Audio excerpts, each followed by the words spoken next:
Another day, another basketball stories na naman ang pagkukwentuhan natin.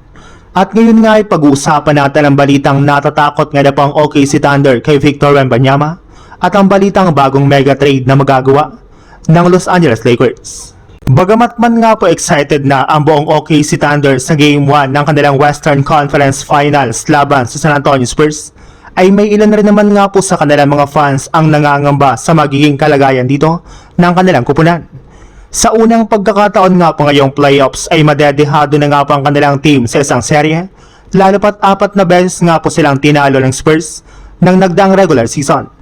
Kaya kailangan nga po talaga ng kanilang team na gumawa ng solidong game plan, lalong-lalo na sa superstar big man na to na si Victor Wembanyama.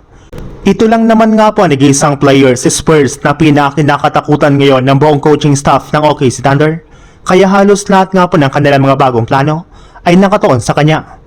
Pinaghahandaan naman nga po ng mga coaches ng OKC Thunder ang kanilang player na si Chet Holmgren, gayong ito nga pang magiging katapat at main defender nito sa kanilang mga susunod na game. Although may nakaredy nga po sila na defensive plan kay Wemby, ay kailangan para naman nga po na mag-step up sa depensa si Holmgren kung gusto man nga po nilang ma-outplay ng Spurs sa kanilang serye.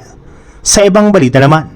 usap-usapan na nga po sa social media ang plano ng Lakers na hindi na nga po nila pababalikin at pananatilihin sa kanilang lineup ang kanilang starting center na si DeAndre Ayton kasunod ang pagkakaroon nito ng napakalamyang performance sa kanilang serye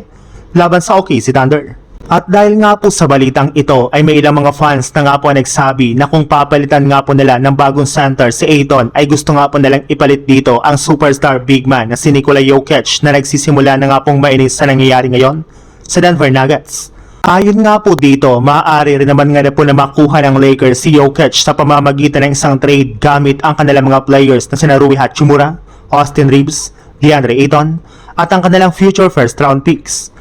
Pero aminin man nga po natin sa hindi, napakahirap para naman nga po para sa Lakers na i-pull off ang ganitong trade sa Nuggets ngayong season o sa mga susunod na taon.